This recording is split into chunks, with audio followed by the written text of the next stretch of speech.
O planejamento financeiro do Ministério da Defesa para 2025 revelou, mais uma vez, um traço marcante que há tempos define a gestão da pasta. Do total de R$ 133,65 bilhões previstos no orçamento, R$ 118,66 bilhões foram efetivamente utilizados ao longo do ano. Contudo, a maior parcela desses recursos não foi aplicada em atividades operacionais, iniciativas estratégicas ou programas voltados à segurança nacional, mas sim na manutenção da estrutura administrativa e principalmente no pagamento de pessoal militar. Segundo informações disponíveis no portal da Transparência, o programa denominado Gestão e Manutenção do Poder Executivo absorveu R$ 103,43 bilhões em despesas realizadas em 2025. Esse valor representa cerca de 87% de todo o gasto executado pelo Ministério da Defesa no período. Na prática, esse é o núcleo do orçamento da pasta, pois engloba os custos com militares em atividade, aposentados, pensões e outras despesas essenciais para o funcionamento diário da instituição.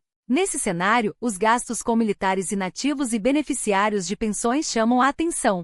As despesas com aposentadorias militares somaram R$ 31,08 bilhões em 2025, enquanto os pagamentos de pensões alcançaram R$ 25,01 bilhões. Juntos, esses dois itens consumiram R$ 56,09 bilhões no ano. Quando comparados ao orçamento total autorizado para a pasta, R$ 133,65 bilhões, os recursos destinados exclusivamente a inativos e pensões equivalem a aproximadamente 42% de todo o montante disponível. Isso significa que quase metade do orçamento foi direcionada ao cumprimento de obrigações previdenciárias, sem relação direta com ações operacionais, projetos de modernização ou políticas de defesa nacional. O impacto dos gastos com pessoal no orçamento da defesa é ainda mais evidente quando se considera o pagamento de militares da ativa. Em 2025, esses gastos atingiram R$ 31,68 bilhões.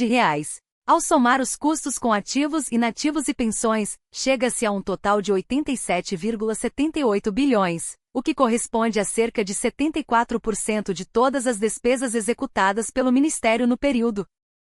Esse padrão de distribuição orçamentária reforça uma tendência observada em anos anteriores, caracterizada pela alta rigidez dos recursos da defesa. Com a maior parte do orçamento comprometida com despesas obrigatórias, o Ministério opera com pouca margem para ampliar investimentos, atualizar equipamentos ou responder a novas demandas estratégicas. Enquanto isso, áreas tradicionalmente ligadas às funções essenciais da defesa tiveram participação bem menor no orçamento. A função Defesa Nacional, por exemplo, executou apenas R$ 11,5 bilhões em 2025, valor significativamente inferior ao destinado às despesas previdenciárias militares. A disparidade também aparece em programas voltados à gestão de riscos e desastres naturais.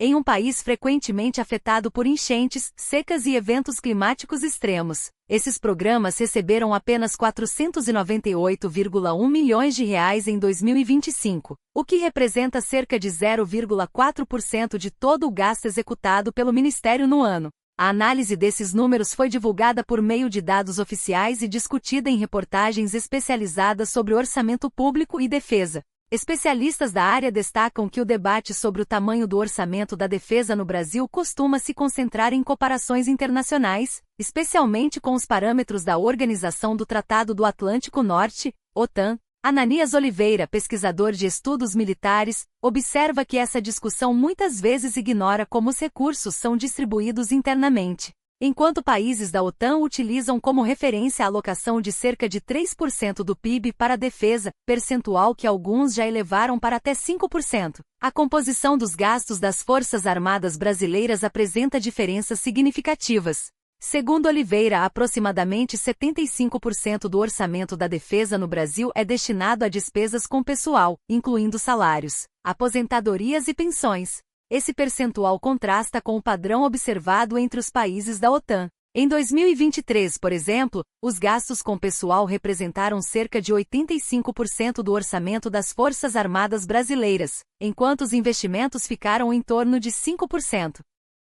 Entre os 29 países que compõem a OTAN, apenas 9 destinam 50% ou mais do orçamento a despesas com pessoal, e somente 3 atingem níveis semelhantes aos do Brasil. Esse dado evidencia uma concentração elevada quando comparada aos padrões internacionais. Oliveira também ressalta a falta de um compromisso claro com a eficiência na aplicação dos recursos. Para ele, há uma demanda constante por aumento no orçamento da defesa, mas sem um debate aprofundado sobre como redistribuir esses valores internamente ou fortalecer os investimentos em capacidades estratégicas. Nesse contexto, o peso das pensões militares surge como um fator estrutural importante.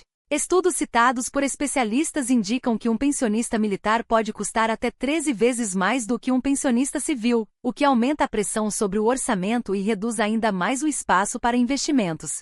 Essa análise é corroborada por Piero Leirner, antropólogo e pesquisador das relações civis militares.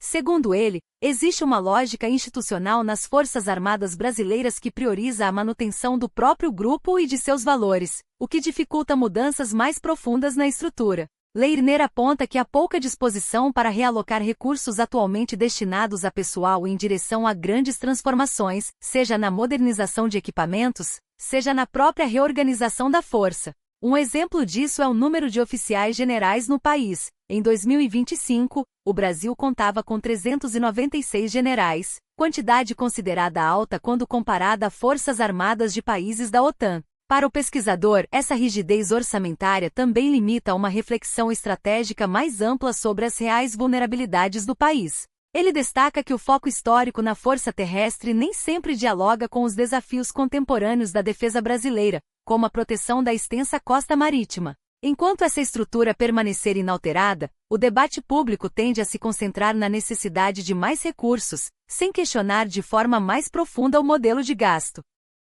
Assim, a discussão sobre o orçamento da defesa continua marcada não apenas pelo volume de investimentos, mas principalmente pela forma como esses recursos são distribuídos e quais prioridades estratégicas são efetivamente adotadas.